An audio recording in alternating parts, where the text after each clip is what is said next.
is Benji Cole, son of Al Cole from CBS Radio and host of the syndicated talk show, People of Distinction. A talk that gives you an in-depth view of some of the most dynamic, intelligent, and successful people on the planet. Run to our website, alcoleenterprises.com for more info. Email me through benji@alcoleenterprises.com if you'd like to get involved with what we have going. And as always, please continue to like and follow our broadcasts. People of Distinction is internationally syndicated solely due to the love and support that you all continue to give. We're available across all major distributors, and as long as you keep following, we're going to continue to put out the content.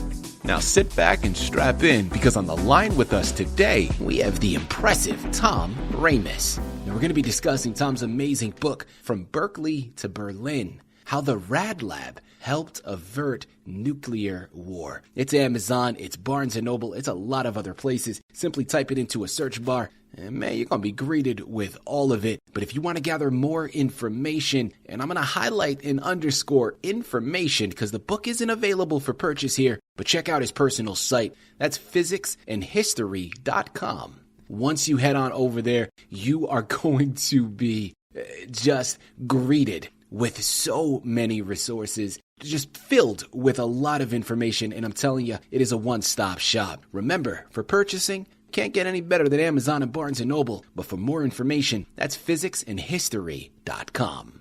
And I quickly want to take this opportunity and point out the fact that Tom was brought to us by one of the best publishing firms in the business, Citi of Books. So for my writers out there who have gone through their process and now you find yourself in a precarious position because you've written the masterpiece, but now you need help moving it. Well, contact Citi of Books because they're one of the best movers in the business. Head on over to citiofbooks.com and gather all the ways that their fantastic team is going to help you do just that. And people, listen, it is an absolute pleasure to have Tom here on the line. While the Cuban Missile Crisis dominates Cold War lore, few truly know the untold story of how a band of scrappy American scientists already had changed the game 1 year earlier. In this magnificent book, From Berkeley to Berlin, we are going to be greeted and really given the information on how Ernest Lawrence's Rad Lab, fresh off 3 failures, raced to deliver the Polaris missile just in time for JFK's 1961 showdown over Berlin. Without their breakthrough, man, things could have gone a completely different way. This book isn't just a prequel to the missile crisis. It is the missing link in how science actually kept the Cold War cold. Sit down, strap in, and join us as we uncover how underdog physicist armed Kennedy with the ultimate bargaining chip and how he rewrote the rules of brinkmanship forever. This is one you're going to want to be in store for, and strap in, man, because it's going to keep you at the edge of your seat. Tom, first and foremost, welcome to People of Distinction, and thank you very much for being a guest with us. How are you doing today, sir? I'm doing fine. Thank you very much, Benji. Tom, listen, we're thoroughly looking forward to this discussion, man. This is something that, as you and I had spoken about on the pre-screening call, listen, the Cuban Missile Crisis is something we are all very aware of, right? We've learned about it in history books. That is constantly the one that is discussed. But as you advocate for, and as I can completely understand, the information discussed in this book, had this not happened a year prior, things could have gone a completely different direction. Let's start off first and foremost and talk about inspiration. Why did you feel that this was something that was compelling enough to put into a book and make sure the masses were able to understand? Well, it's a good question. I started off, the origins of this thing was I was asked, I'm a physicist and a nuclear weapons designer, and I was asked to give lectures about how we had started in the Cold War, how things were done in those days, and how weapons were designed. And this is all for physicists being hired recently. They were very young. We'd never experienced a nuclear test, for example. And so I did start on that. And in the course of doing that, I was getting questions, for example, why was this important? What happened there? And more importantly, a very distinguished gentleman, Harold Brown, who was the Secretary of Defense during the Jimmy Carter administration. He had read through my manuscript because he's a big character in the history in those days. He said, "Tom, you need to make this an unclassified book." And I remember my first reaction was, "Yes, sir." Like, I had no idea how to excuse me, how would I do that? But anyway, in order to do that, I decided I needed to spend more time on the people behind the scenes and less time on the gadgets they were working with. And in the course of doing that, I ended up going to the Kennedy Library because I did know that these physicists had been involved with a device that would then become a warhead for the first submarine-launched ballistic missile warhead, and that was Polaris. And I knew that was important. I knew about it, but until I started reading through the Kennedy Center, I had no idea how incredibly important it was. The gist of it is when Kennedy was first elected, within the first 90 days, he went through a debacle called the Bay of Pigs. This is when a regiment of Cuban expatriates were kind of backed up a little bit by the CIA, and they invaded Cuba, and they were utterly destroyed. It became a debacle, and Kennedy had to almost beg to take charge of them and bring them back to America out of Cuba, and they settled down in Dade County by Miami, and that was televised, and it was kind of a embarrassing moment, if you will, for the Kennedy administration to start with. And if you read Nikita Khrushchev's memoirs, Nikita Khrushchev was the premier of the Soviet Union. He pretty much took over after Stalin died. And he was a thug. And he felt that Kennedy had shown weakness during the Bay of Pigs debacle. And so he, after Kennedy was elected and 6 months after his inauguration and just 90 days after this Bay of Pigs thing, Khrushchev and Kennedy met for a summit meeting in Vienna, Austria. And at that summit meeting, Khrushchev leaned over Kennedy and told him the Red Army was coming into Berlin and was going to occupy Berlin. And Berlin, all of Berlin, West Berlin, as well as East Berlin, would now be run by East Germany, by the communists, by the Soviet Union. Kennedy was elected on a platform of being strong against communism, and he was not about to subject 2.5 million Germans to suddenly communism. And so he knew he would have to reject the ultimatum coming from Khrushchev. But Khrushchev was adamant that in 6 months, on the first day of January 1962, the Red Army was going to come in, and any American soldiers that were caught in the way would be killed or taken prisoner, and he would not be responsible because he gave a warning to get out. So Kennedy comes back to Washington. He tells his national security staff, "We're going to have a thermonuclear war in 6 months. I'm not pulling out of Berlin." And then he wrote 6 executive orders on this, which they didn't specifically say the crisis in Berlin, but they were all about it. For example, one of his executive orders was to start building fallout shelters all over America. And his point was to prepare Americans for a thermonuclear war and have as many of them survive the thermonuclear war as he could. He told his staff that he was convinced we were about to go through a thermonuclear war with Russia over this issue because he was not going to pull out of Berlin. In the middle of this, the Navy came up with a new system, the Polaris, a new submarine system came out, and it was able to launch a missile from a submerged submarine. So you could not sneak attack it. And the big debates going on at the time was that, and Rand Corporation, the think tank, an Air Force think tank in Santa Monica, California, they had done a study, and they said it's possible if the Russians wanted to, they could drop an atom bomb on each Strategic Air Command airbase and knock out the entire nuclear deterrent force of the United States as a surprise attack. And then they would have the run-of-the-mill. If they wanted to conquer Europe, there was nothing we could do about it. It started huge debates, and it was Admiral Ollie Burke, who was the chief naval officer of the Navy, who came up with the idea, well, why don't we launch our defensive bombs through submarines? You can't sneak attack them. The only problem was there was no such thing. You could not make a thermonuclear weapon that small that could fit within a missile that could be launched from a submarine. it had to be 4 times smaller than the smallest existing warhead. But at a meeting that was held in 1956, Edward Teller got up there. There was another gentleman, Johnny Foster, 2 physicists from the Lawrence Livermore laboratory, stood up and said, "We can make you a warhead for your missile."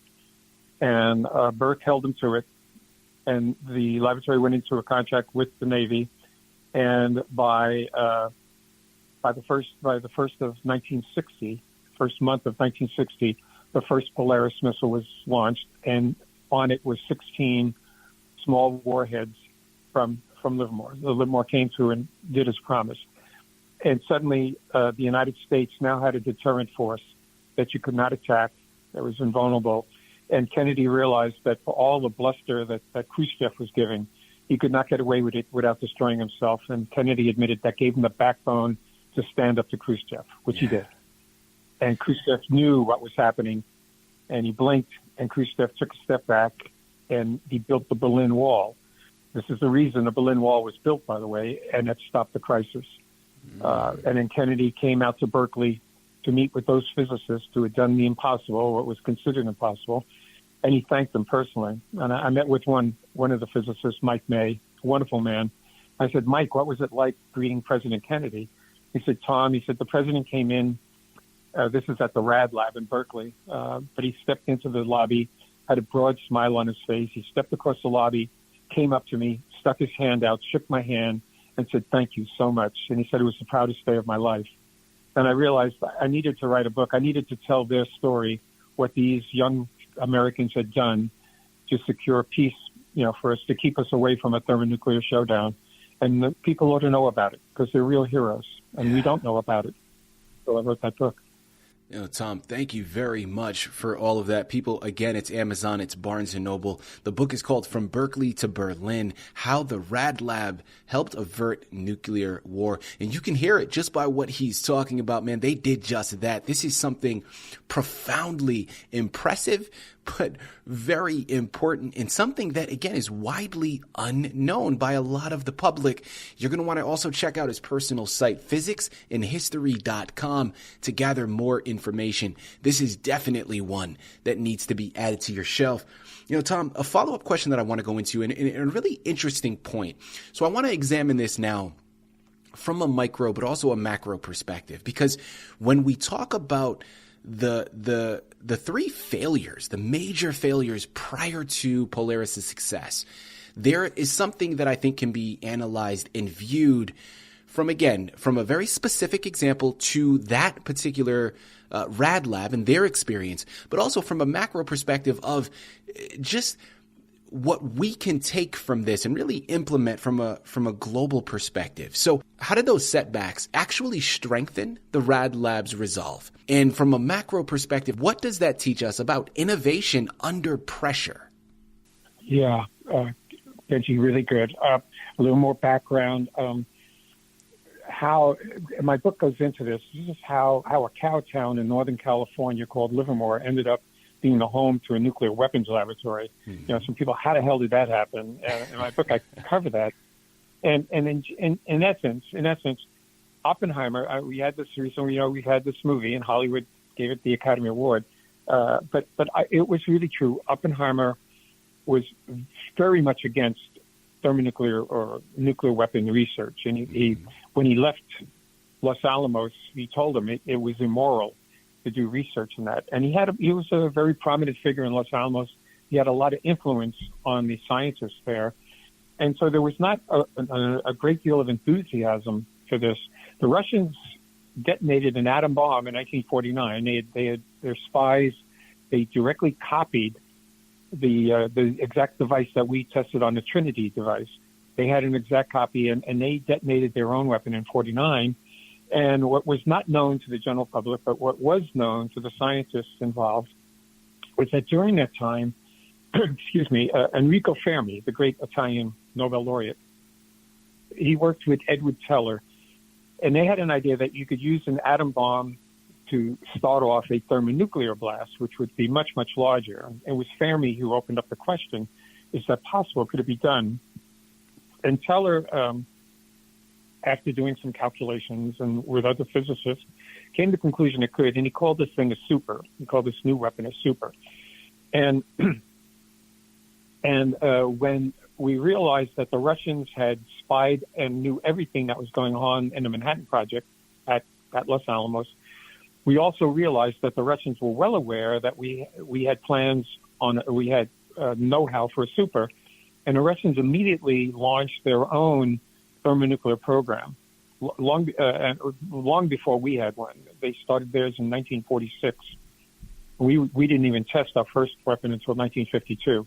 So the Russians were well on their way for that, and people like Ernest Lawrence were concerned that if Stalin developed that hydrogen bomb, which is about 1,000 times more powerful than an atomic bomb, that would not be good. It would be just as bad as Hitler having an atomic bomb without the West having anything.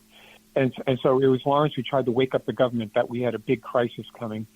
And out of a little bit of exasperation, the Congress had created the Atomic Energy Commission, and the Department of Defense and some AEC officials, they just felt that Los Alamos still didn't have the passion to get this thing done, and they were worried that the Russians were going to pull ahead. And so an AEC commissioner flew out to Berkeley. Lawrence was the head of his Berkeley lab, and asked him to create another laboratory to specialize in this thermonuclear research. And Lawrence agreed it was needed. And that's when they started the Livermore Laboratory, which is an extension of the Berkeley Laboratory. And a lot of the physicists that started there just came directly out of Berkeley, made the 45-minute drive, and started working out at Livermore. And there was a lot of pressure, of course, to get going. And at the time, Teller had this idea of mixing fuels around. It was a bad idea, but at the time, he was the only one who had any kind of experience in this, and so no one questioned him. And so the first 3 tests that Livermore conducted were all failures. Mm-hmm. They were trying to do this Teller's ideas. And there's a lot of people start coming out of the woodwork calling to shut down the Livermore Laboratory. This is a big failure. This whole thing was a fiasco.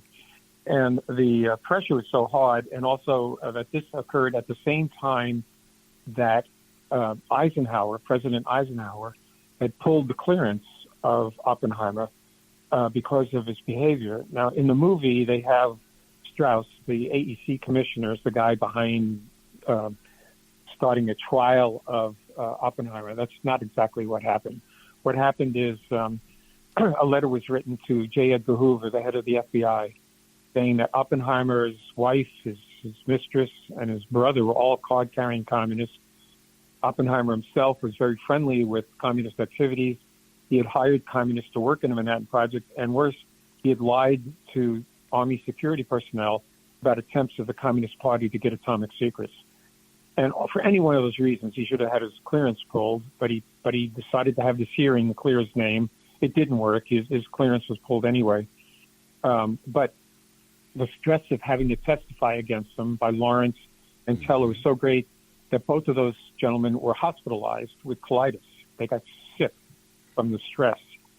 And so right after the 3 big failures, the whole weapons program at Livermore fell on the shoulders of a 32-year-old Harold Brown and a 26-year-old Harold Brown and a 32-year-old Johnny Foster.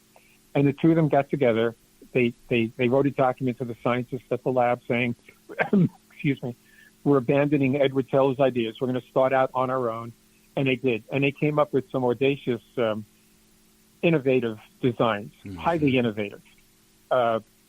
The big thing was to make these things much smaller because the Rand Corporation the policy analysts are saying these things had to be a lot smaller to be survivable.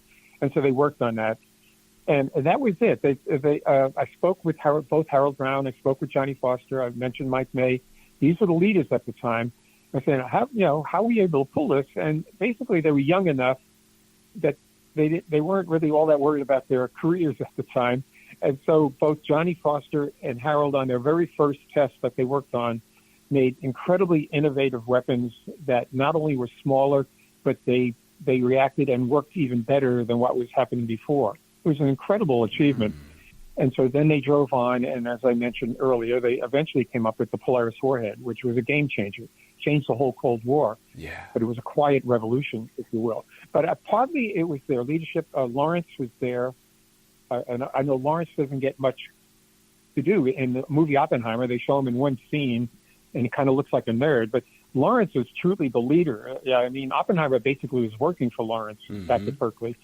Lawrence was the true leader. 5 people who worked for him would win the Nobel Prize. And he was the inspiration that just drove these guys to excellence and to do good. And he didn't give up. They had they used a lot of the principles that Lawrence had worked over about how to work these things. And he did it. And they were just a great success. Yeah. And to their benefit. And it was a great benefit to our country that it worked that way. Of course. You know, Tom, as we close out of here, man, listen, people, the journey has just begun. There is a lot more to be discovered on those pages. But I want to close out now by analyzing what we know and then focusing that information on the future and what's to come potentially. So, you know, of course, some embellishment here in diving down that rabbit hole. And if this strays too far off topic, you know, we'll ditch it and we can move on to something else. But I'm curious, the Rad Lab's work was clearly born out of an existential threat, right? And as you mentioned, the missile that was created, something that was an absolute game changer and really changed not only the Cold War, but future wars as well. It was a precipice of something that truly developed a new world ahead. Well, as we take that information, we juxtapose it now in today's era of AI, cyber warfare, and new arms races. What modern Rad Lab may be emerging behind the scenes, and who is leading it? Great question. That's part of my passion for this now, is what we're facing today is not that dissimilar to what those young men and women faced back in the 1950s from Khrushchev and the Soviet Union. We now have Vladimir Putin doing his nuclear saber rattling, threatening to drop nuclear bombs on people. Exactly what Khrushchev did, by the way. Khrushchev threatened to drop a super bomb on each capital in Western Europe and on America. I mean, it was a very same kind of scenario, just threatening the free world with their largesse. And so the lessons we can learn from that is Kennedy himself he would not budge an inch. He stepped up to a bully and faced him down, and the bully realized that Kennedy was not going to budge an inch. Now, I don't mean to get too much into politics, but in my opinion, when the Biden administration never issued a policy, for example, that it was policy in the United States that Ukraine has to remain independent. We would not tolerate an invasion and another country taking over Ukraine. And instead, the Biden administration seemed to take step backs. And every time Putin would say the word nuclear, we held back certain weapons from the Ukrainians, and we wouldn't let them do this and do that. And some of my good friends who are even in a negotiating position, like Bill Taylor, the former ambassador to Ukraine, who's been on many, many shows, was urging the administration to make it policy. You know, we promised the Ukrainians that we would guarantee their independence back in 1996 in Budapest. Yeah. And here it was. They were being invaded, and we were not holding up to our line. So our reputation, our goodwill, and our credibility was going down the tubes. And we can't do that. You can't do that. And we have to stand up to those bullies, and you can't just do that by bluff. You have to have the wherewithal. Therefore, we have to be serious about our deterrent force, about defending ourselves. That's the best way to keep a bully type of nation like Putin's Russia from taking over. Because the consequences, Benji, I'm sorry, but the consequences of allowing Putin to succeed in Ukraine are incredibly serious for our own safety. He wouldn't stop there. The next would be the Estonia, Latvia, and Lithuania would be taken over, and then Poland. And then you face the Western Europe, and you're well into NATO now. And sooner or later, just like we found out in World War II, sooner or later, as much as we may have wanted to be isolationists, sooner or later, it is to our best interest to stop that type of dictator in his heels. The other bad news is Xi Jinping in China is looking at how we're behaving against Putin. And does that give him some gumption that he could get away with taking over Taiwan, for example, or Japan? And there you go. So we cannot afford to do that. And we have to be really strong and rely on years and years, as I bring out in the book. Our being prepared for a crisis like Berlin didn't happen overnight. It was it was years and years of preparation, and then a great leader like John F. Kennedy at the right time to stand up to a bully like Khrushchev. And we need something like that again with Putin. So it's very appropriate for today. I think there's lots of lessons we can learn from this.